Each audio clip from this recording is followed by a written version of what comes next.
저놈을 당장 죽여라. 저자가 역적이다. 쇠사슬에 묶인 외다리 사내에게 사람들이 돌을 던졌습니다. 거지 주제에 살아서 뭐하냐. 하지만 그 사내는 아무 말도 하지 않았습니다. 왜냐하면 그가 품고 있는 단 하나의 화살이 곧 조선의 운명을 바꿀 것이었기 때문입니다. 사랑하는 여인을 지키려다 다리를 잃은 남자, 어머니를 눈앞에서 잃고 세상에서 버림받은 사내. 모두가 그를 외다리 거지라 비웃었지만 훗날 왕은 수만 백성 앞에서 이렇게 말했습니다. 조선을 구한 영웅은 강무진이다. 과연 사람들에게 침을 맞던 그 사내는 어떻게 영웅이 되었을까요? 지금부터 무진, 그 믿기 힘든 서린, 이야기가 시작됩니다. 위험해. 괜찮아. 저희가 만든 영상이 마음에 드시면 구독과 좋아요를 눌러주시면 감사합니다. 그럼 이야기를 시작합니다. 감사합니다. 화살이 시위를 떠나는 순간 와, 무진이다. 참새는 이미 떨어지고 정말 있었다. 대단해. 배걸음 바뀌었다. 지켜보던 사내들이 동시에 숨을 들이켰다. 저게 사람이 쏜 화살이 맞나? 신궁이여, 신궁이 나타났구먼. 함경도 깊은 산골에서 자란 강무진은 어릴 적부터 활을 손에서 놓지 않았다. 달리는 노루도 단 한 발에 쓰러뜨렸고 바람의 방향만 보고도 백보 밖의 표적을 맞췄다. 사람들은 그를 신궁이라 불렀지만 무진은 그 벼로가 그리 대단한 것이라 생각하지 않았다. 그가 진심으로 바라는 것은 다른 데 있었다. 무진 오라버니 또 활만 쏘고 계셨던 거예요? 서린이었다. 약초꾼의 딸로 병든 이들을 정성껏 돌보는 마음 따뜻한 여인이었다. 활이라도 쏘아야 잡념이 사라지니 어쩌겠소. 잡념이라니 무슨 잡념이 그리 많으세요? 그쪽이요. 혼인날을 잡념처럼 자꾸 떠올리게 되니 서린의 얼굴이 붉어졌다. 무진은 그 모습을 보며 웃었고 그 웃음이야말로 그가 세상에서 가장 갖고 싶었던 전부였다. 어머니께서 다음 달 보름을 좋다 하셨어요. 보름이라 그날 달이 밝겠구려. 달이 밝으면 안 되는 이유라도 있나요? 없소. 다만 그대 얼굴이 달보다 더 환할까 걱정이 될 뿐이지. 서린은 웃음을 터뜨렸고 무진도 따라 웃었다. 두 사람은 그렇게 혼인을 약속한 채 평범하고 따뜻한 나날을 그려가고 있었다. 무진은 자신이 세상에서 가장 행복한 사내라 믿어 의심치 않았으니 그 믿음이 깨지기까지는 그리 긴 시간이 필요하지 않았다. 해가 기울던 어느 저녁이었다. 서린이 산에 약초를 캐러 나간 뒤 돌아오지 않았다. 서린아 어디 있느냐? 마을 사람들이 횃불을 들고 산을 뒤졌지만 흔적조차 찾지 못했다. 산짐승한테 당한 게 아닐까? 요즘 산에 호랑이가 나온다더니. 그럴 리 없소. 서린은 산길을 누구보다 잘 아는 아이요. 무진은 직감했다. 짐승의 짓이 아니라 누군가 그녀를 데려간 것이라고. 그는 곧장 서린의 집으로 달려가 방 안을 뒤졌다. 그러던 중 낯선 흔적이 눈에 들어왔다. 흙바닥에 깊게 박힌 군화 자국이었다. 그리고 그 옆 정체를 알 수 없는 문양이 새겨진 칼집 조각이 떨어져 있었다. 이건 산적의 것이 아니다. 무진의 손이 떨렸다. 그는 활을 둘러매고 화살통을 챙긴 뒤 곧장 산속으로 뛰어들었다. 밤은 깊었고 길은 험했지만 그는 걸음을 멈추지 않았다. 얼마나 달렸을까? 절벽 근처에 다다랐을 때 바람을 타고 비명소리가 들려왔다.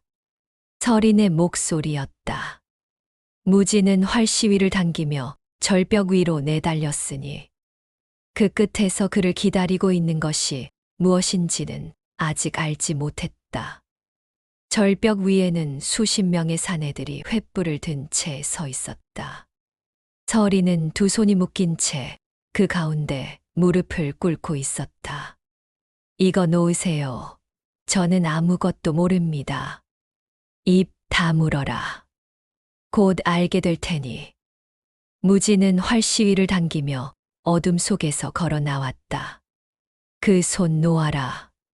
사내들의 시선이 일제히 그에게 쏠렸다. 저놈은 또 뭐냐? 진궁이라 불리는 놈인 듯합니다. 우두머리로 보이는 자가 칼을 빼들며 비웃었다.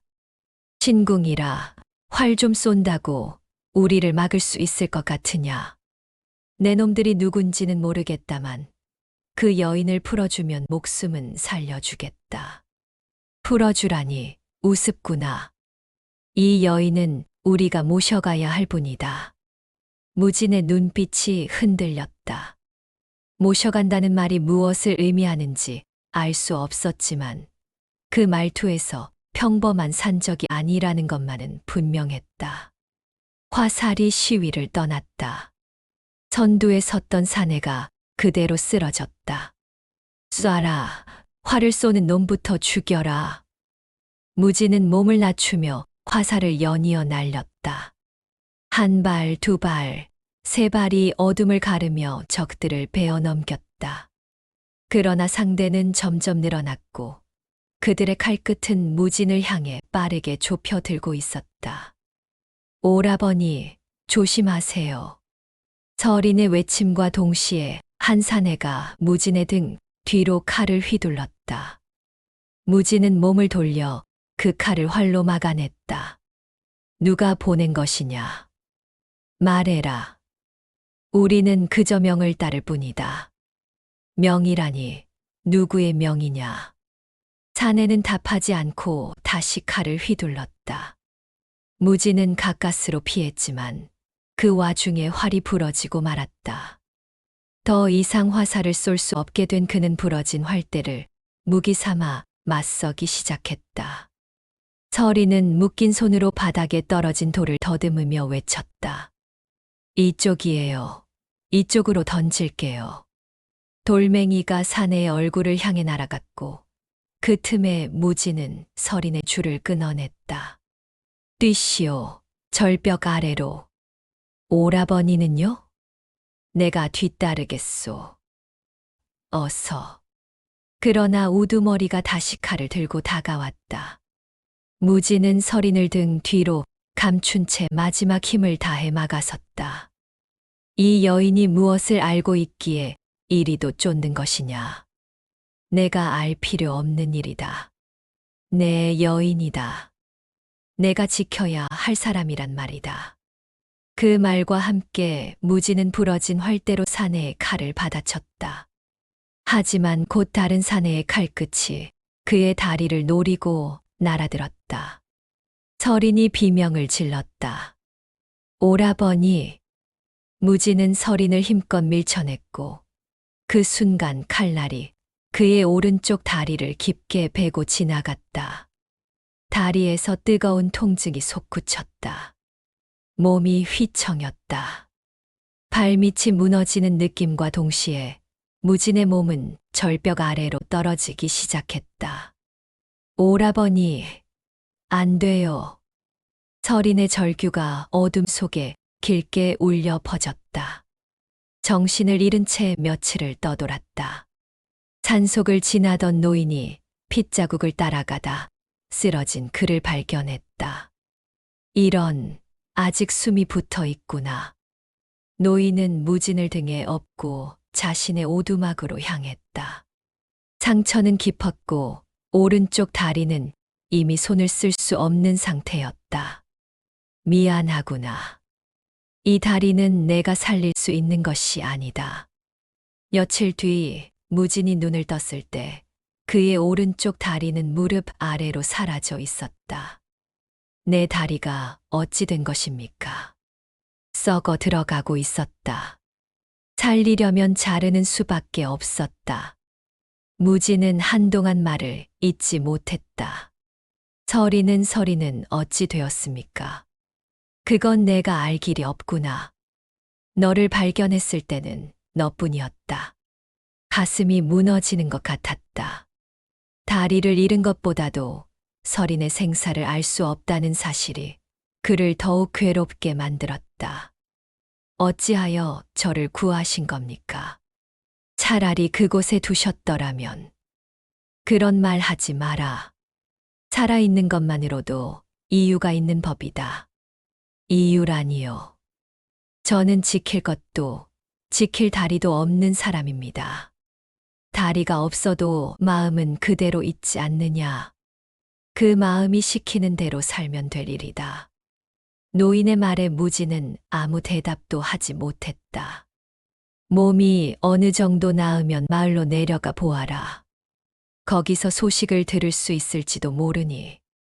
무지는 고개를 끄덕였지만 마음속에서는 두려움이 자라고 있었다. 한 달이 지나 목발에 의지해 걸을 수 있게 된 무지는 노인에게 깊이 절을 올렸다. 이 은혜는 잊지 않겠습니다. 은혜는 됐다. 그저 살아남아라. 그것만으로 충분하다. 무지는 절름거리는 걸음으로 고향을 향해 걸음을 옮겼다. 고향에 도착했을 때 그를 알아본 마을 사람들의 표정은 예전과 같지 않았다. 저게 강무진 아닌가? 신궁이라 불리던 그 사내가 저렇게 되었다고? 수군거림이 그의 등 뒤로 따라붙었다. 무지는 곧장 서린의 집으로 향했다. 문은 굳게 닫혀 있었고 마당에는 잡초가 무성했다. 서린아, 있느냐? 대답이 없었다. 이웃집 노파가 그를 알아보고 다가왔다. 그 집딸은 그날 이후로 본 적이 없다네. 어디로 갔는지는 아무도 모르지. 정말 아무도 모른단 말입니까? 군졸 같은 자들이 마을을 한번 휩쓸고 간 뒤로는 다들 입을 다물었으니 묻는 사람도 없었다네. 군졸이라니요. 어떤 자들이었습니까? 낯선 문양이 새겨진 깃발을 들고 있었네. 그 이상은 나도 알지 못하네. 무지는 그 자리에 한동안 서 있었다. 서린을 향한 그리움과 죄책감이 동시에 밀려들었지만 지금 그가 할 수 있는 일은 아무것도 없었다. 집으로 돌아가는 길, 어머니가 그를 맞이했다. 무진아. 어머니는 그의 다리를 보고 눈물을 쏟았다. 이게 다 무슨 일이냐? 어찌 이런 일이? 어머니, 죄송합니다. 이런 모습으로 돌아와서. 죄송할 게 무엇이냐? 살아 돌아온 것만으로도 감사할 일이다. 어머니는 그를 끌어안았다. 서린이는 그 아이는 어찌 됐는지 듣지 못했느냐? 아직 아무것도 모릅니다. 살아있는지조차도. 어머니의 얼굴이 어두워졌지만 곧 다시 그의 손을 잡으며 말했다. 살아만 있다면 언젠가는 만나게 될 것이다. 너무 마음 졸이지 말아라. 무지는 그 품에서 잠시나마 안도를 느꼈지만 마을 사람들의 시선은 여전히 차가웠다. 저 꼴을 해서 이제 뭘 해먹고 살려는지. 신궁도 다리 없으면 그냥 병신이지. 그 말들이 무진의 귓가에 박혔다. 그는 입술을 깨물며 고개를 들었다. 다리는 잃었지만 아직 숨은 붙어 있었으니 서린이 살아있을지도 모른다는 한 줄기 희망이 그의 마음 깊은 곳에서 조용히 타오르고 있었다. 무지는 다친 다리를 끌며 장터로 향했다. 가만히 누워만 있을 수는 없었다. 어머니의 생계까지 그의 어깨에 걸려 있었기 때문이다. 품팔이를 구합니다. 짐이라도 나르게 해 주십시오. 상인은 그의 다리를 훑어보더니 고개를 저었다. 그 몸으로 무슨 짐을 나른단 말이오. 다른 사람을 구해야겠소. 가벼운 일이라도 괜찮습니다. 시켜만 주십시오. 어허, 됐다니까. 자꾸 이러면 곤란하오. 무지는 다음 가게로 또 다음 가게로 발걸음을 옮겼지만 돌아오는 대답은 한결같았다. 절름발이가 일을 하겠다고. 그 다리로는 안 될 말이지. 전에는 신궁이라더니 이제는 다리 하나 없는 신세가 됐구먼. 수레를 끌던 사내들이 그를 보며 낄낄거렸다. 무지는 고개를 숙인 채 지나갔다. 한때는 100걸음 밖에 참새를 마치던 손이 이제는 짐 하나조차 나를 이를 구하지 못하고 있었다. 땔감을 패는 일이라도 시켜달라 청했지만 그마저도 거절당했다. 한 다리로 도끼질을 하다 다치면 그 책임은 누가 지오.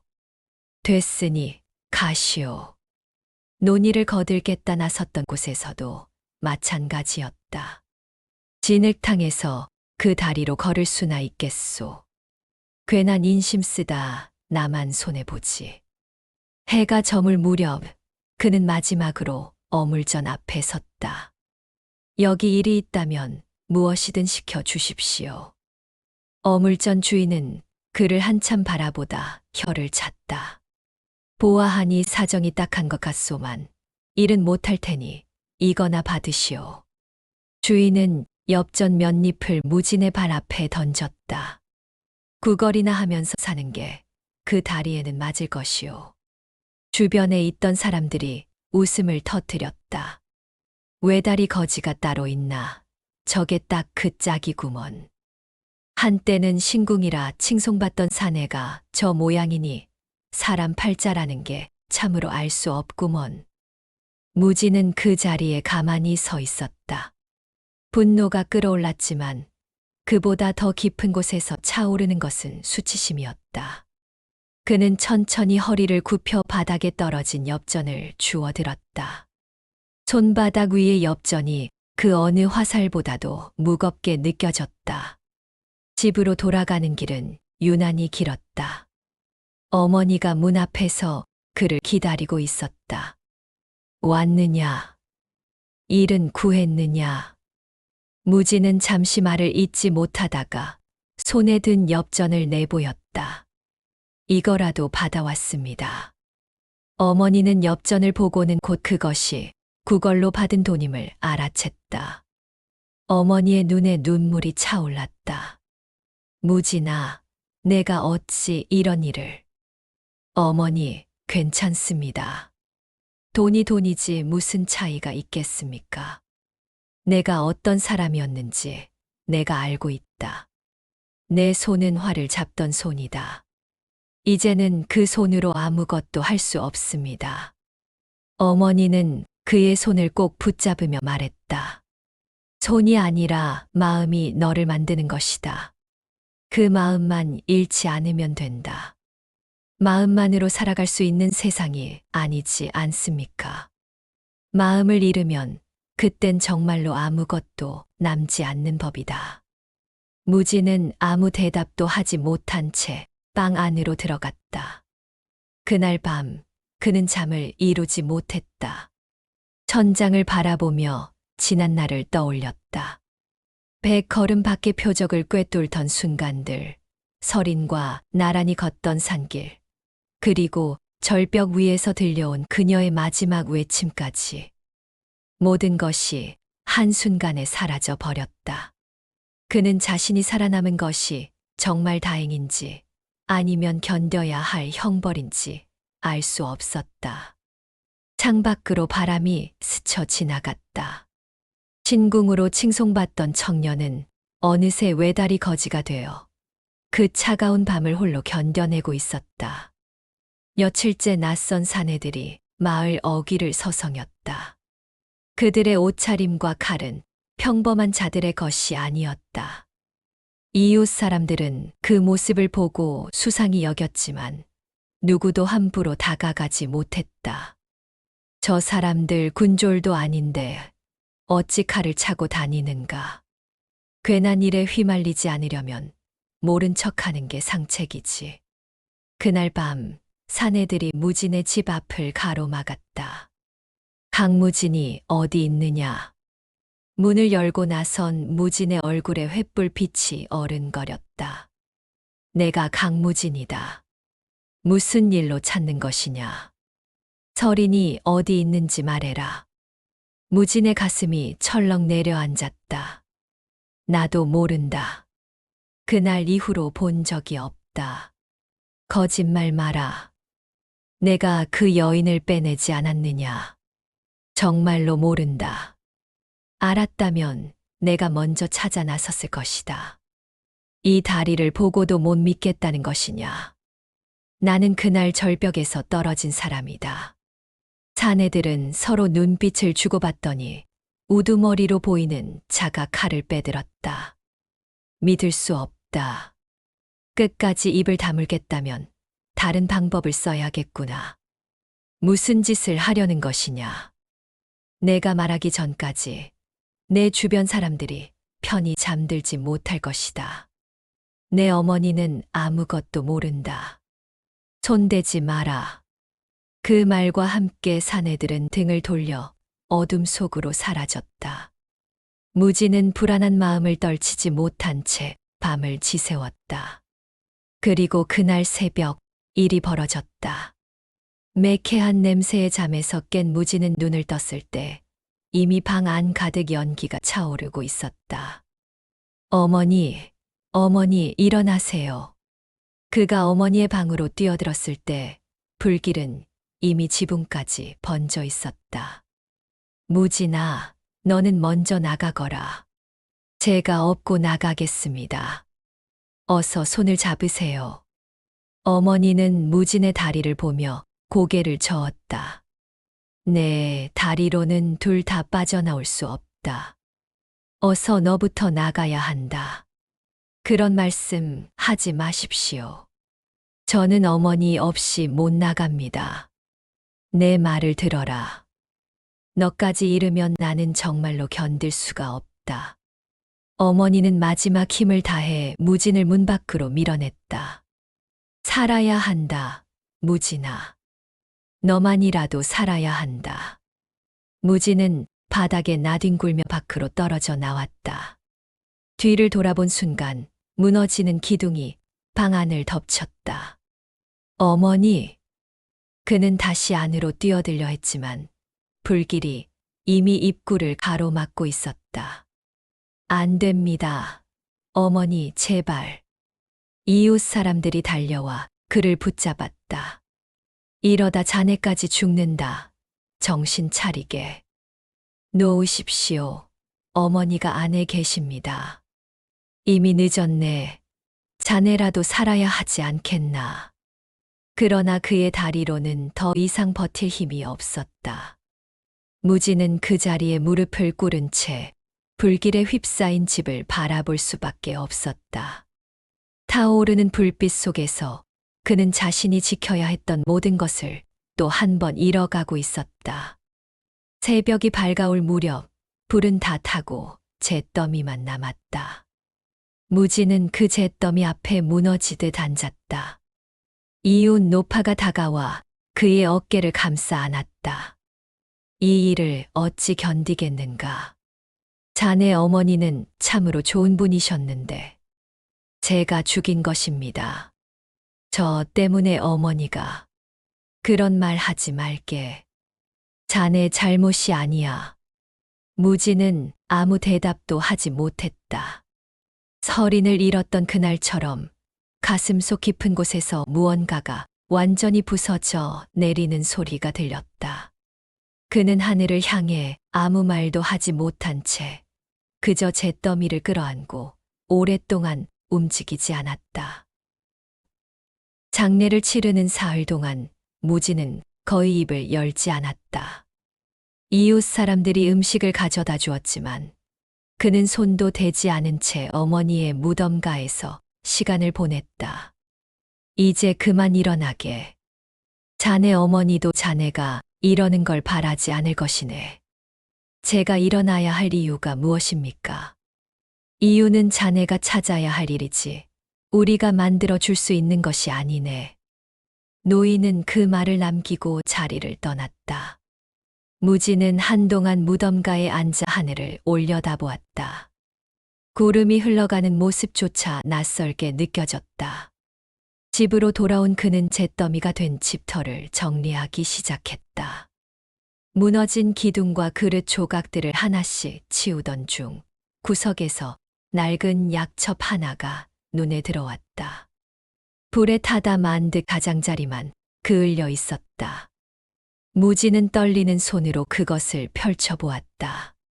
서린의 글씨였다. 이것은 서린의 것이 아닌가. 그 안에는 짧은 글이 적혀 있었다. 살아있어 주세요. 반드시 진실을 밝히겠습니다. 무지는 그 글귀를 몇 번이고 다시 읽었다. 글자 하나하나가 가슴을 파고드는 것 같았다. 진실이라니 무엇을 밝히겠다는 것이오.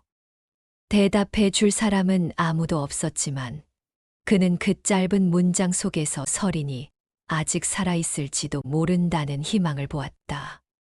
그날 밤 무지는 오랫동안 그 약첩을 손에서 놓지 않았다.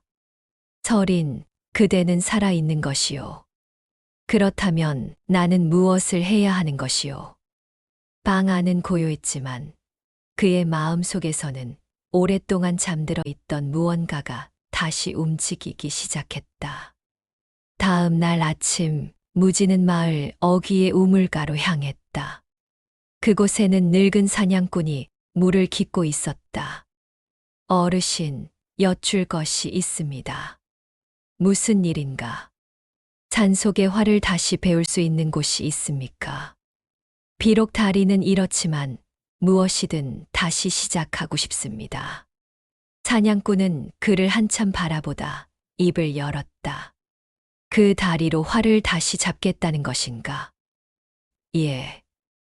한쪽 다리만으로도 안 될 것은 없다고 생각합니다. 쉽지 않을 것이네.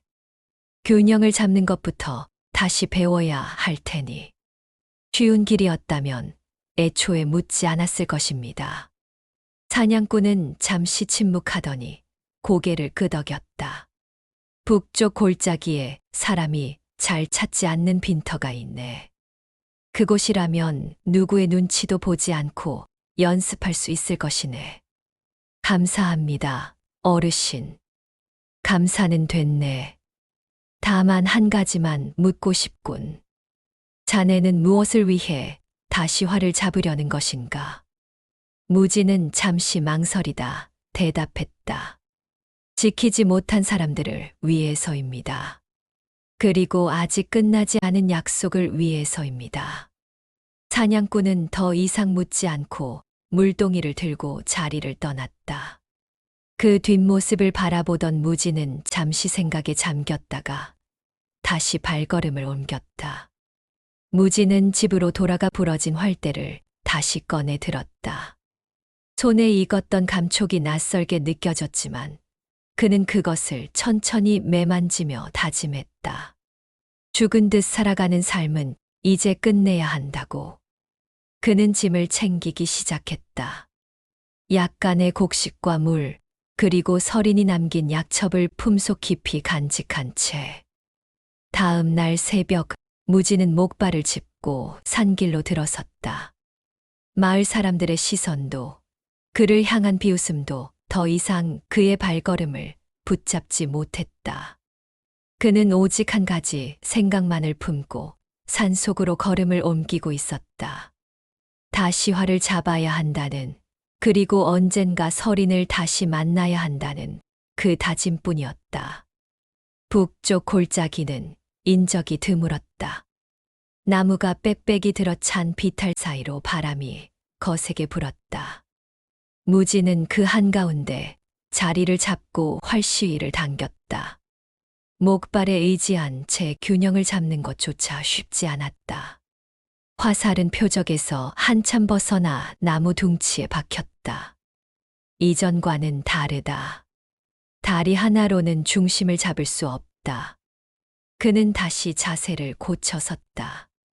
발끝에 힘을 모으고 남은 다리로 땅을 단단히 디딘 채 시위를 당겼다.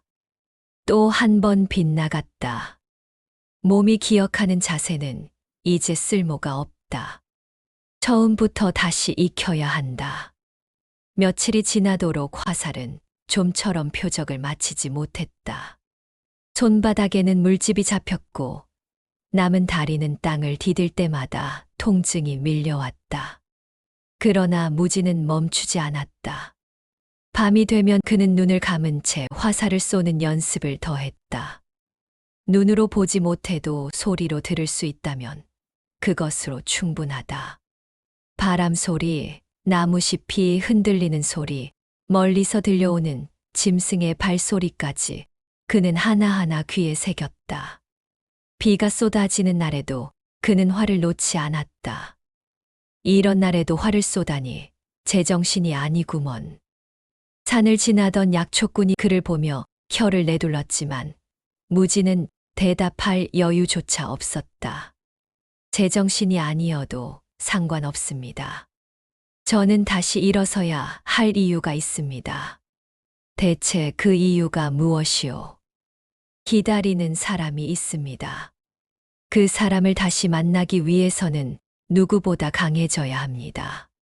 약초꾼은 더 말을 잇지 못하고 고개를 끄덕인 채 자리를 떠났다. 빗줄기가 시야를 가려도 발밑이 미끄러워도 그는 시위를 놓지 않았다. 이 정도 비바람에 흔들릴 것이라면 다시 일어선 의미가 없다. 한 달이 지나자 화살은 점점 표적의 중심에 가까워졌다. 2달이 지나자 그는 흔들리는 나뭇가지 사이로도 정확히 화살을 꽂아 넣을 수 있게 되었다. 그러나 그는 만족하지 않았다. 아직 부족하다. 예전의 나를 따라잡는 것이 아니라 그보다 더 나아가야 한다. 계절이 바뀌고 또 바뀌었다. 눈이 내리는 겨울에도 더위가 기승을 부리는 여름에도 그는 같은 자리에서 활을 들었다. 산을 오가는 나무꾼들 사이에서 조금씩 이야기가 돌기 시작했다. 북쪽 골짜기에 외다리 사내가 있다던데 그 활 솜씨가 예사롭지 않다더군. 설마 그게 정말인가? 내 눈으로 직접 보았네. 눈을 감고도 100보 밖의 나무잎을 꿰뚫더군. 소문은 입에서 입으로 퍼져나갔지만 무지는 그런 이야기에 신경 쓸 겨를이 없었다. 그의 머릿속에는 오직 하나, 서린이 남긴 그 짧은 글귀만이 자리하고 있었다. 살아있어 주세요. 반드시 진실을 밝히겠습니다.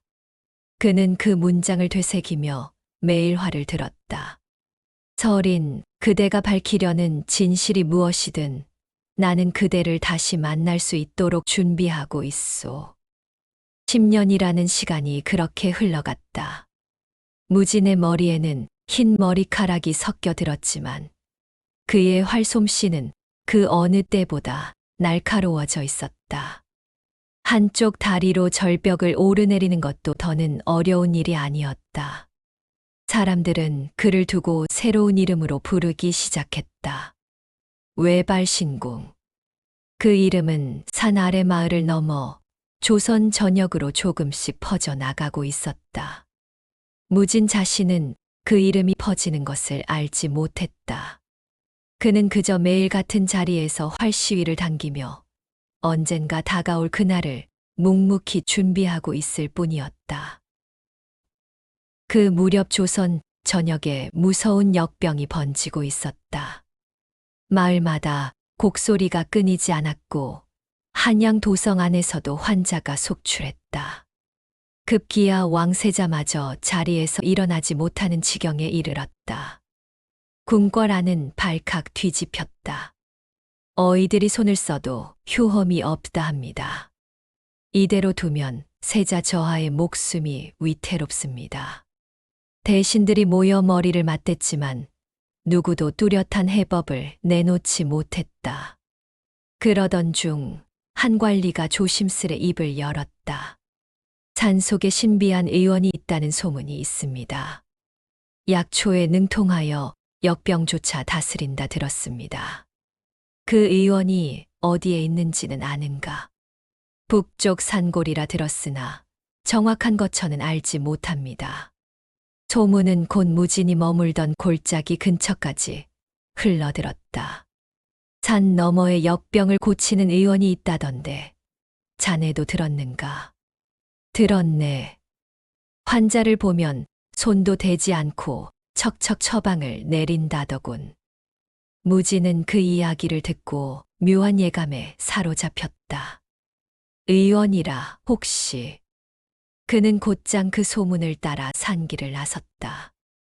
며칠을 걸어 도착한 곳에는 작은 약초막이 자리해 있었다. 문 앞에 선 무진은 잠시 숨을 고른 뒤 안으로 들어섰다. 그 안에서 약초를 다듬고 있던 여인이 천천히 고개를 들었다. 두 사람의 눈이 마주쳤다. 무진 오라버니? 설인이었다. 무진은 그 자리에서 다리에 힘이 풀려 주저앉을 뻔했다. 설인, 정말 그대인가? 오라버니가 살아 계셨군요. 설인의 눈에서 눈물이 흘러내렸다. 10년입니다. 10년이 지났는데도 한순간도 잊지 못했습니다. 나 또한 그러하였소. 그대를 다시 만나기 위해 이 다리로도 버텨왔소. 두 사람은 한동안 말을 잇지 못한 채 서로를 바라보았다. 이윽고 설인이 떨리는 목소리로 입을 열었다. 오라버니, 제가 그동안 어찌 살았는지 들어주셔야 합니다. 말해 보시오. 무엇이든 듣겠소. 아버지께서 돌아가시기 전 역병을 다스릴 비밀 처방을 남기셨습니다. 그날 저를 쫓던 자들이 노린 것이 바로 그 처방이었습니다. 좌이정 김세훈 말이오? 맞습니다. 그 자는 그 처방을 독점해 권력을 키우려 했습니다. 백성이 죽어가는 와중에도 자신의 손을 거쳐야만 살릴 수 있게 만들려 한 것입니다. 무진의 얼굴이 굳어졌다. 그런 자가 아직도 조정에 있단 말이오. 그렇습니다. 저는 그 처방을 지키기 위해 숨어 살아야 했습니다. 만약 처방이 그 자의 손에 들어가면 백성들의 목숨이 그의 흥정거리가 될 것이었습니다. 그 세월 동안 그대가 견뎌온 무게가 얼마나 컸을지 짐작조차 어렵소. 오라버니가 살아계셨다는 사실 하나로 견딜 수 있었습니다. 무진은 설인의 손을 가만히 붙잡았다. 이제는 혼자 견디지 않아도 돼요. 내가 곁에 있겠소. 설인은 고개를 끄덕이며 다시 입을 열었다. 지금 한양에서는 세자 저하마저 위독하다 합니다. 제가 가진 처방이라면 살릴 수 있습니다. 그렇다면 지금 당장 한양으로 가야 하오. 하지만 김세훈이 가만히 있지 않을 것입니다. 제가 나타나는 순간 그자가 무슨 짓을 할지 모릅니다. 무진은 잠시 생각에 잠겼다가 단호히 말했다. 그렇다면 내가 그대를 지키겠소. 10년을 기다려온 이유가 바로 이것이었던 모양이오. 설이는 그의 눈을 바라보며 천천히 고개를 끄덕였다. 두 사람은 짐을 꾸려 그날로 산을 내려가기 시작했다. 진실을 밝히고 백성을 구하기 위한 길, 그리고 10년 전 끝나지 못했던 약속을 마침내 이루기 위한 길이 그렇게 다시 시작되고 있었다. 한양으로 향하는 길은 멀고 험했다. 무진과 설이는 사람들의 눈을 피해 산길과 강가를 번갈아 걸으며 도성을 향해 나아갔다. 오라버니, 도성에 가까워질수록 더 조심해야 합니다.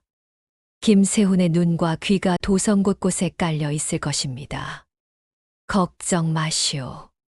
그대를 지키는 일이라면 무엇이든 해낼 것이오. 그러나 김세훈은 두 사람보다 한 걸음 빠르게 움직이고 있었다.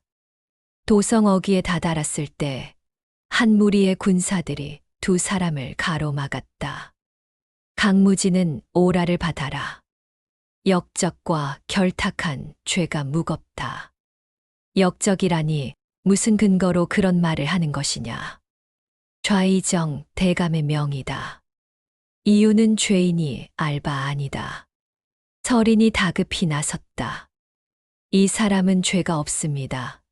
모든 것은 좌의정의 모함입니다. 그 말이 사실인지는 의금부에서 가려질 것이다. 군사들은 무진의 손에 쇠사슬을 채웠다. 오라버니, 서린 걱정하지 마시오. 그대는 처방을 가지고 세자 저하께 가시오. 그것이 먼저요. 하지만 백성의 목숨이 더 급하오. 나는 견딜 수 있소. 서린은 눈물을 삼키며 고개를 끄덕였다. 무진은 쇠사슬에 묶인 채 장터를 가로질러 끌려갔다. 그 모습을 본 백성들 사이에서 수군거림이 일었다. 저자가 역적이라는데 그 외다리 신궁이 맞나? 신궁이고 뭐고 역적이면 그냥 역적이지. 누군가 그를 향해 침을 뱉었다. 한때는 영웅이라더니 꼴 좋다. 또 다른 이는 발밑에 돌을 주워 그를 향해 던졌다. 무진은 묵묵히 고개를 들고 걸었다. 그의 눈빛에는 흔들림이 없었다. 나를 욕해도 좋다. 다만 저 처방이 백성을 살릴 것이니 그것만은 믿어달라. 그러나 그의 말은 야유와 돌멩이 속에 묻혀 사라졌다. 한편 서리는 궁궐로 향했다. 문지기가 그녀를 막아섰지만 그녀는 굳은 목소리로 말했다. 세자 저하를 살릴 처방을 가지고 왔습니다. 지금 당장 들여보내 주십시오. 의원이라고 어디서 온 자인지도 모르는데 어찌 믿으란 말이냐. 믿지 않으셔도 좋습니다. 다만 세자 저하의 목숨이 위태롭다면 저를 막을 시간조차 아까울 것입니다. 문지기는 잠시 망설이다 결국 그녀를 안으로 들였다. 서리는 세자의 침소에 들어 처방대로 약을 다리고 침을 놓았다. 밤새 곁을 지키며 한순간도 손을 놓지 않았다. 새벽이 가까워질 무렵 세자의 이마에서 열기가 서서히 가라앉기 시작했다. 저하, 정신이 드십니까? 세자가 천천히 눈을 떴다. 그대는 누구인가? 저는 그저 처방을 전한 사람일 뿐입니다. 이제는 차차 기력을 회복하실 것입니다. 곁에서 지켜보던 내의원이 놀란 얼굴로 말했다. 맥이 안정되었습니다. 이는 분명 효험이 있는 처방입니다. 소식은 고도왕에게 전해졌다. 세자가 살아났다고. 그 의원이 누구인가? 산속에서 온 여인이라 합니다. 한데 그 여인과 함께 온 자가 지금 역적의 누명을 쓰고 갇혀 있다 합니다. 왕의 눈빛이 깊어졌다. 그 둘의 관계를 다시 알아보아라. 무언가 진실이 숨어 있는 듯하다. 도성 안에서는 이미 새로운 소문이 빠르게 퍼지고 있었다. 세자를 살린 의원과 역적으로 끌려간 외다리 신궁 사이에 얽힌 사연이 무엇인지 사람들은 저마다 입을 모아 궁금해하고 있었다. 그리고 그 소문의 끝자락에는 좌의정 김세훈이라는 이름도 조금씩 함께 오르내리고 있었다. 의금부의 어두운 감옥 안 무지는 차가운 바닥에 앉아 쇠사슬을 바라보고 있었다. 세자가 살아났다는 소식이 옥조를 통해 흘러 들어왔다. 세자 저하께서 깨어나셨다는군. 그 의원의 처방이 정말 효험이 있었던 모양이요. 그렇다면 이제 진실이 드러날 차례요. 그러나 김세훈은 가만히 있지 않았다. 그날 밤 그는 사병들을 이끌고 궁궐로 향했다. 세자가 살아난 이상 더는 미룰 수 없다. 오늘 밤 모든 것을 끝낸다. 대감, 정말 거병을 하시려는 것입니까? 처방의 비밀이 밝혀지면 내 모든 것이 무너진다. 차라리 지금 권력을 손에 넣는 것이 낫다. 사병들은 궁궐 외곽을 향해 움직이기 시작했다. 그 소식은 곧 의금부에도 전해졌다. 좌의정이 군사를 일으켰다 합니다. 지금 궁궐로 향하고 있습니다. 옥졸들이 황급히 자리를 비우는 사이 서린이 무진을 찾아왔다. 오라버니, 김세훈이 반란을 일으켰습니다. 마침내 그자가 본색을 드러냈군. 서린은 옥문의 자물쇠를 풀며 다급히 말했다. 지금이 기회입니다. 진실을 밝힐 수 있는 마지막 순간입니다. 무진은 쇠사슬에서 풀려난 손목을 천천히 움직였다. 활이 필요하오. 지금 이 손으로 끝을 보아야겠소. 서린은 품속에서 작은 천꾸러미를 꺼냈다. 이것을 가지고 계셨던 걸 기억하실는지요? 펼쳐진 천 안에는 화살촉 하나가 들어 있었다. 은비녀를 깎아 만든 화살촉이었다. 이것은 그날 그대가 꽂고 있던 비녀가 아니오. 10년 전 그날 오라버니가 다리를 잃던 순간 떨어뜨리고 간 것을 제가 간직하고 있었습니다.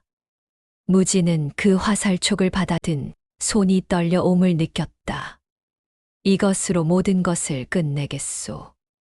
두 사람은 궁궐 외곽으로 향했다. 이미 김세훈의 군사와 궁궐 수비대 사이에 격전이 벌어지고 있었다. 화살과 칼이 부딪히는 소리가 밤하늘을 갈랐다. 무진은 활을 빌려 든 채 전장의 가장자리로 다가섰다. 김세훈, 어디 있느냐? 혼란 속에서 도망치던 김세훈이 그의 목소리를 듣고 멈춰 섰다. 내 놈이 아직 살아 있었느냐? 내가 빼앗은 것이 다리뿐이 아니었다. 내 어머니의 목숨도 서린의 10년도 내가 가져갔다. 그래서 어쩌겠다는 것이냐? 너는 이미 역적의 누명을 쓴 자다. 그 누명은 오늘 밤 벗겨질 것이다. 김세훈이 말을 몰아달아나려 하자 무진은 활시위를 천천히 당겼다. 이것은 어머니의 원한이다. 백성들의 원한이다. 그리고 내 다리의 값이다. 화살이 밤하늘을 가르며 날아갔다. 수백 걸음 밖에서 달아나던 김세훈의 가슴 한복판을 정확히 꿰뚫었다.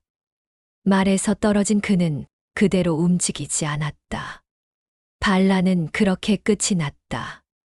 며칠 뒤 왕은 온 백성이 모인 자리에서 직접 선포했다.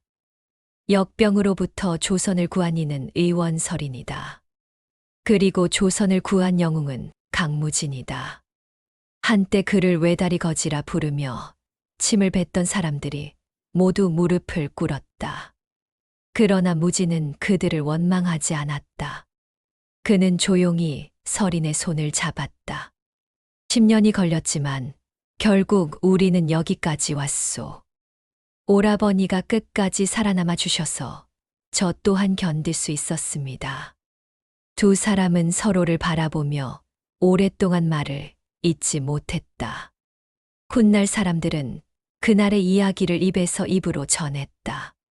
한 사내가 사랑하는 여인을 지키려다 다리를 잃었으나 그 희생이 결국 조선을 살렸다고.